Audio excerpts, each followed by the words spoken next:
Salut les miasmes. Chose promis, chose due. Dans la continuité des contes pour s'endormir, partant du principe qu'on a besoin maintenant de nouvelles techniques ou de nouveaux expédients pour s'adoucir un peu la vie et les soirées.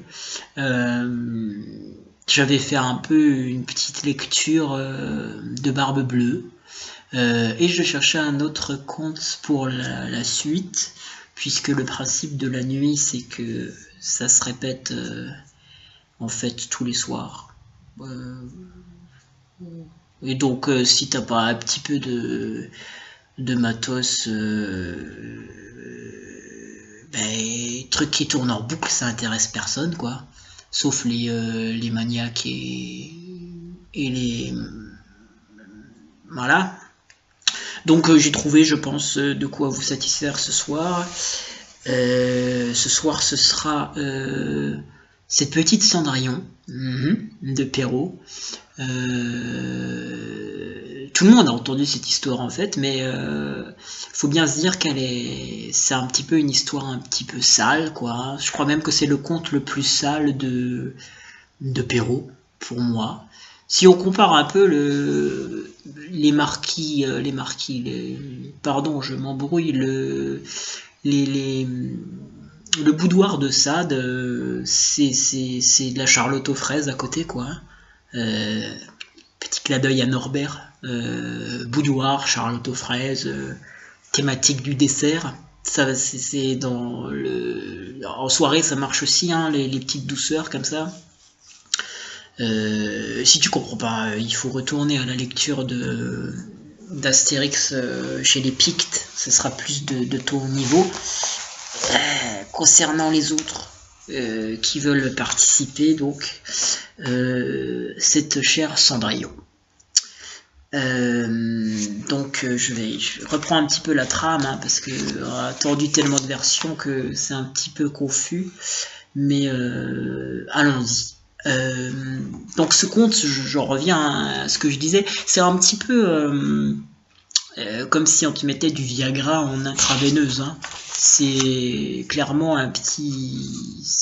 quand même un aphrodisiaque, quoi, si on peut dire. Le conte débute ainsi, je n'invente rien, c'est ce bon vieux Charles qui le dit. Ça commence comme ça. Il était une fois, comme souvent ça commence comme ça, hein. Aujourd'hui on dirait autrement, mais à l'époque c'était il était une fois un gentilhomme qui épousa en seconde noces une femme, la plus hautaine et la plus fière qu'on eût jamais vue. Elle avait 2 filles de son humeur et qui lui ressemblaient en tout point. Alors déjà, ça appelle une ou deux observations. Pourquoi tu fais ça, mec? Tout le monde sait apparemment, tout le monde, même le Tipeee écrit ton histoire, sait que cette femme, c'est un furoncle, c'est une raclure. Et toi, un petit plan cul, ça te suffit pas. Tu veux la marier et puis en plus te coltiner les 2 filles qu'elle a déjà fait avant, qui sont comme elle, mais en pire, puisqu'apparemment elles sont moches, quoi. Donc tout de suite, on sait que dans cette histoire, moi je compte dans cette histoire 3 sados, voilà, et un maso. Voilà. Tout de suite ça envoie du lourd. Alors Perrault le dit pas comme ça parce qu'à l'époque il y avait des conventions et on mettait pas les mots sur tous les termes, en fait c'était peut-être mieux, mais il suffit de compter, hein. Le mec là, le père de Cendrillon, donc qui se remarie, il est gentil, il est bon dans le sens bon, noble, quoi. C'est quelqu'un de bien, c'est une belle personne, on dirait. Et il épouse une conne dominatrice qui a 2 filles à son image. Ça fait quand même 3 connes dans l'histoire, quoi. En décodé, le mec, s'il n'est pas complètement con, ce dont je doute un peu, mais si c'est pas ça, alors ils kiffent se faire violenter. Voilà. Et les trois autres, elles aiment, elles, faire souffrir leur prochain. Dans cette histoire, donc, peut-être la plus à blâme, c'est cette petite Cendrillon, qui n'a rien demandé à personne, hein. Elle est la fille de ce monsieur-là, ce bon monsieur, qui remarie cette vieille acariâtre avec ses deux filles. Mais Cendrillon, par la même occasion, hein, par la loi du mariage des belles familles, devient un petit peu le paillasson de tout le monde, et le souffre-douleur, et en plus de ça, elle doit endurer ce qu'on lui fait vivre, et en gros, fermer sa gueule. Voilà. Puisque Perrault le dit, hein, Cendrillon n'osait s'en plaindre à son père, qui l'aurait grondé parce que sa femme le gouvernait entièrement. Donc attends, quand même, il faut mentionner, ceux qui n'étaient pas encore d'accord là, et si on n'a pas compris à ce moment-là, sa femme le gouvernait entièrement. D'accord? Ça veut dire, il n'y a pas de discussion possible. Le mec, il est complètement dominé par la vieille acariâtre. Voilà. Donc on peut faire un constat commun. Il y a dans cette histoire de la domination, il y a de la cravache, il y a du cuir, il y a du baillon-bouche. Hein. Voilà. Il y a du gouverne-moi, putain, mais gouverne-moi. Il y en a, il n'y a aucun doute là-dessus. D'ailleurs, à mon avis, gouverne-moi, putain, gouverne-moi, ce sera gradé sur le marbre du père de Cendrillon une fois qu'il est claqué, parce qu'il fait pas long feu dans l'histoire, le mec. Hein, le marbre de son épitaphe, donc. Hein, parce qu'il y a différentes significations. Hein. Bon bah jusqu'à là c'est du classique, on peut comprendre, hein. Le mec c'est quelqu'un de bon en soi, toute la semaine il doit gérer des choses, il bosse, il dirige des employés parce que sûrement c'était un entrepreneur, quelqu'un comme ça, donc il travaille toute la semaine à diriger des gens, quand il rentre le soir ou le week-end, tout ce qu'il veut c'est que quelqu'un d'autre prenne les rênes, bah là il a gagné, hein, quelqu'un prend les rênes. Pas que les reines d'ailleurs, parce qu'apparemment il rend pas poil sur son sling, et puis tout ce qu'il attend c'est qu'en clair la méchante marâtre elle vienne comme ça avec ses sourcils froncés comme ça, de méchante, elle enfile son gant en mappa ou ce qu'ils avaient comme gant à l'époque on sait pas, c'était sûrement du boyau de chèvre ou un truc comme ça, elle lui graisse l'oignon et puis pan quoi, chérie fais-moi mal. Chérie, fais-moi mal. Dédicace aux aficionados de la série. Donc voilà, on voit bien là que le décor est planté. Dans cette charmante maisonnée, il y a quand même à boire et à manger. Et sur ces entrefaits arrive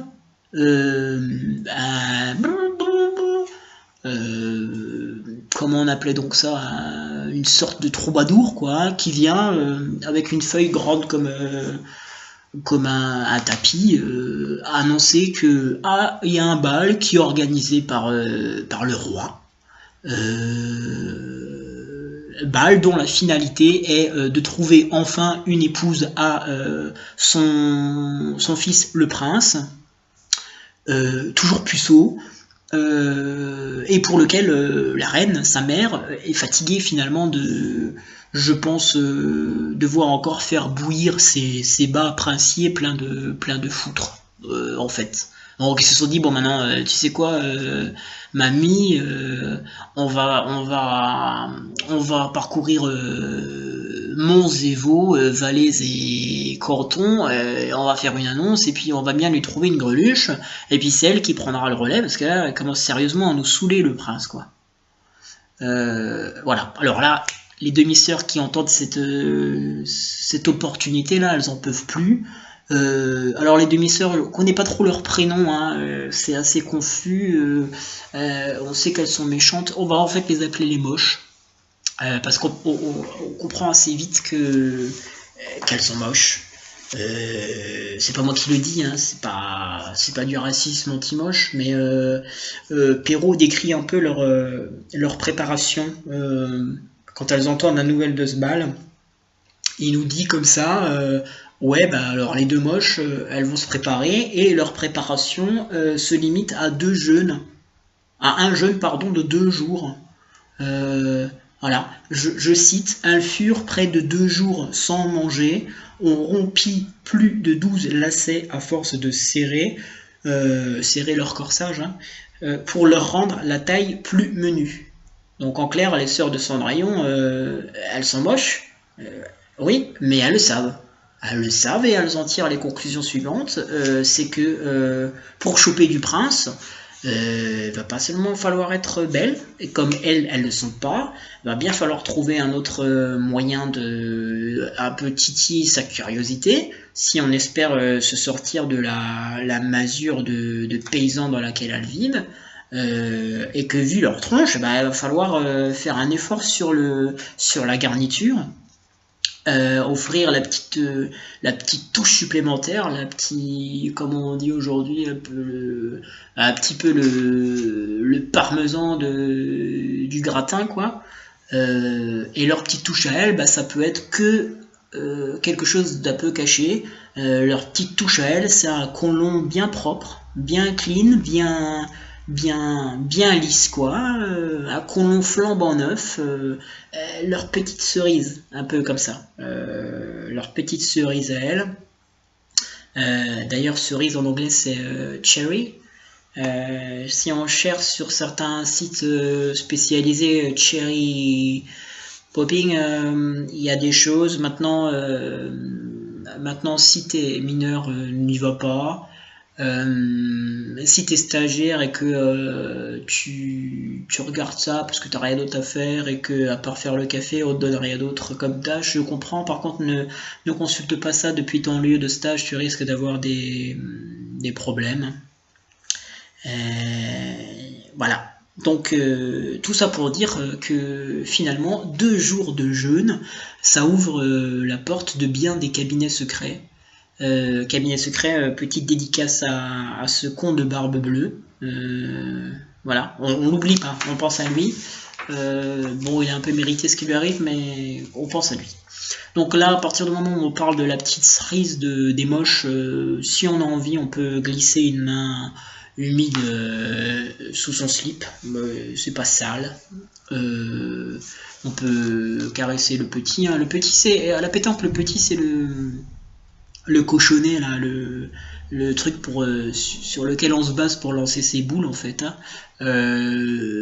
Et puis si c'est pas à la pétanque et qu'on parle de celui qui est dans ton slip, en fait c'est la petite rondelle lisse là qu'on a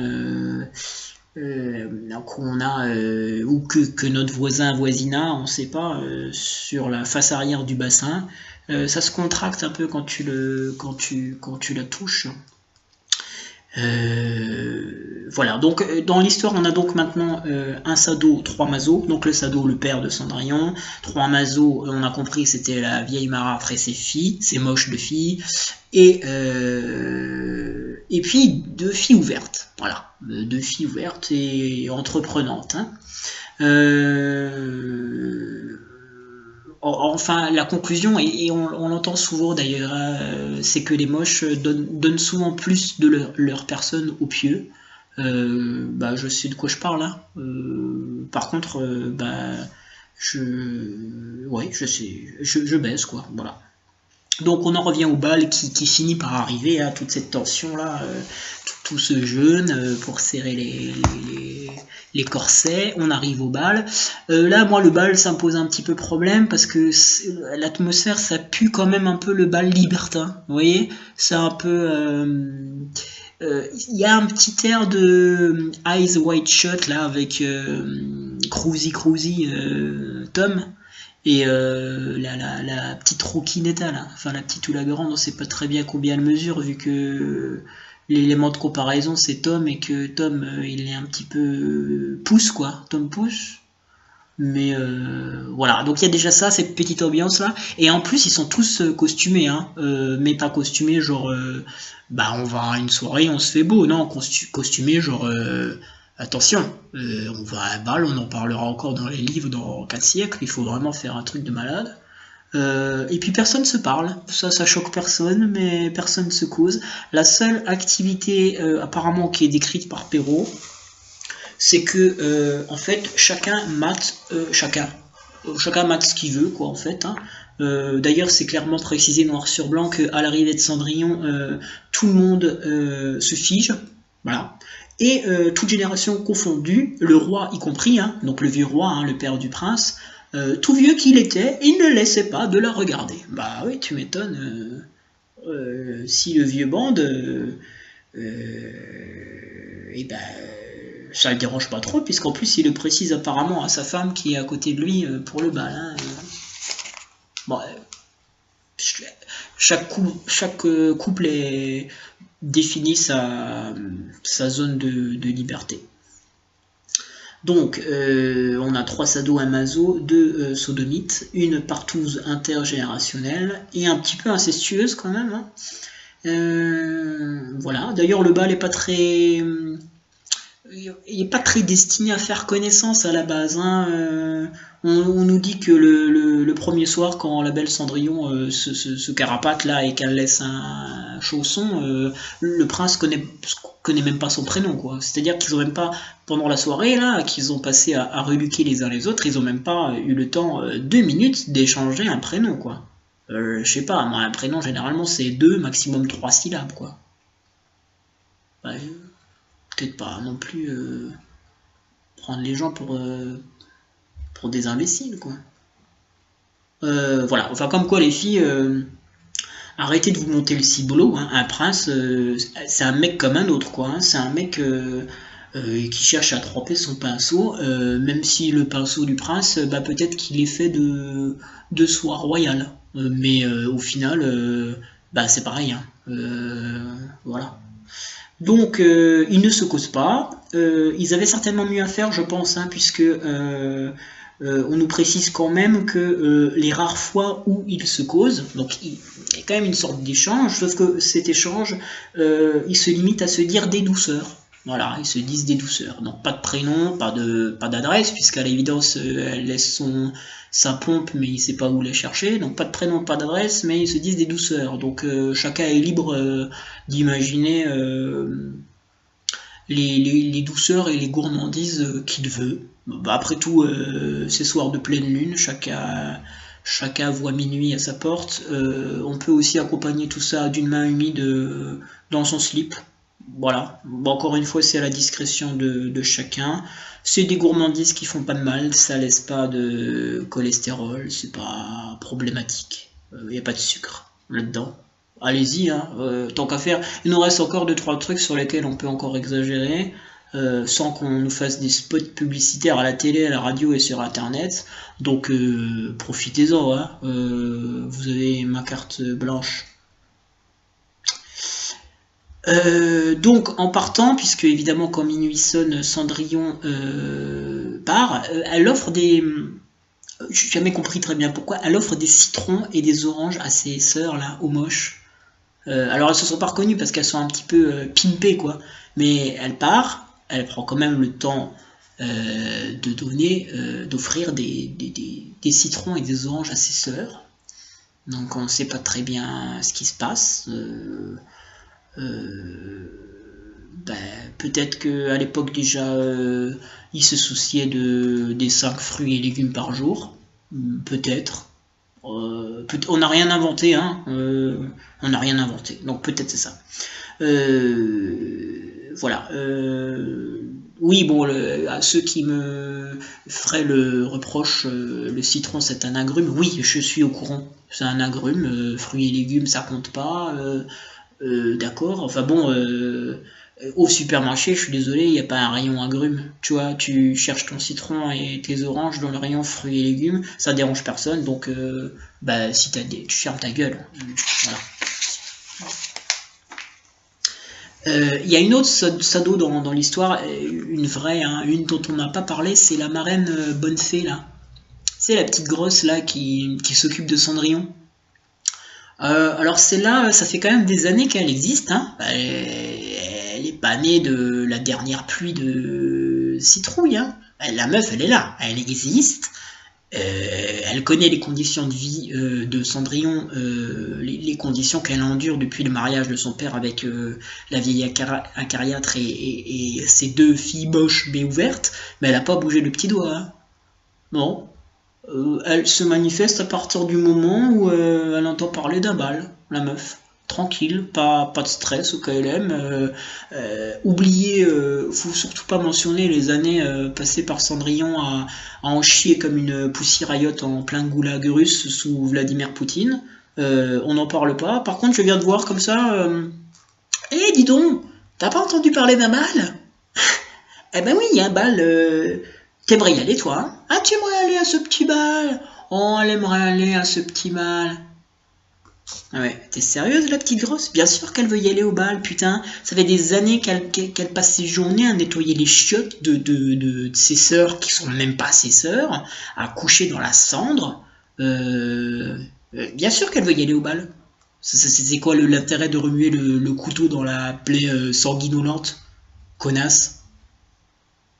Ah ouais, ça m'énerve un peu là quand même, hein, pour Cendrillon. Alors, oui, donc un petit peu sadique cette fée, mais aussi un petit peu cochonne, je pense. Euh, Parce qu'elle ne manie pas que les baguettes magiques. Hein. Il faut s'attarder un petit moment sur la scène de transformation du carrosse. Je résume un peu, hein, ça se passe comme ça. Une citrouille et hop, d'un coup de baguette, elle fait d'une citrouille un carrosse. Voilà. Pour le cocher, la fée choisit un rat à la plus belle et grosse moustache. Elle le frappe de sa baguette et hop, un cocher à parfaite moustache apparaît.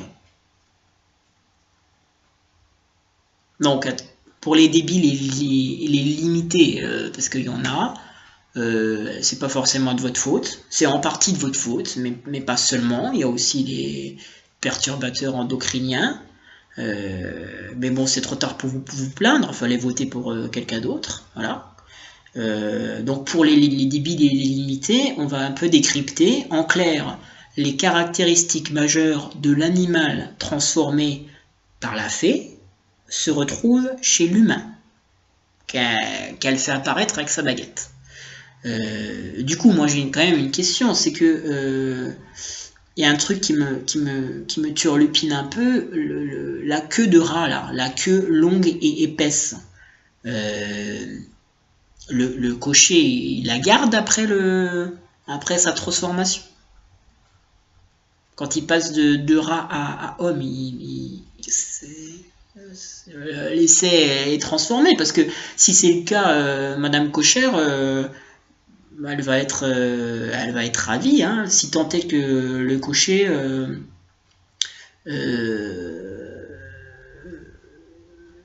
s'en trouve pas une, parce que sinon elle risque, comme à son habitude, de choper chez les rats, et vu que maintenant il est sacrément doté, il va tasser une rate à quelqu'un, quoi. Ça, c'est un truc établi. C'est un petit peu confus là, ces transformations. Moi, je n'arrive pas bien à comprendre, mais je m'inquiète quand même des conséquences au niveau. Je m'inquiète des conséquences, quoi. Aussi bien pour l'animal que pour l'humain transformé. Hein. Je me dis, il y a quand même des lésés dans l'histoire, des lésés ou alors des handicaps, quoi. Bon, après, ça permet un peu de casser la routine quotidienne, quoi. Voilà, donc on a tout dans cette histoire, hein, des sados, des mazos, des sodomites, une touze, une soirée un petit peu libertine, un rat qui est monté comme un démonte-pneu, d'après les souhaits de la petite grosse marraine bonne fée. Après, il faut aussi mentionner pour conclure que pour retrouver Cendrillon, le prince se lance dans un tour du royaume de sniffage de pieds pour retrouver celui qui rentrera dans le foutu soulier de verre, là, dans la pantoufle. Bah, je sais pas, mais ouais, j'avais quand même un peu la naïveté de penser que quand t'es prince, donc accessoirement futur roi, t'as peut-être autre chose à foutre que de parcourir la moitié d'un pays pour essayer de se faire rentrer un pied dans un soulier, quoi. Au risque de choper des trucs. Bah bon, après, si ça c'est pas du fétichisme, bah je sais pas, hein. Donc après, voilà, c'est sale comme conte, faut le dire, faut arrêter de se voiler la face. Il y a une morale, hein, il y a toujours une petite moralité dans les contes.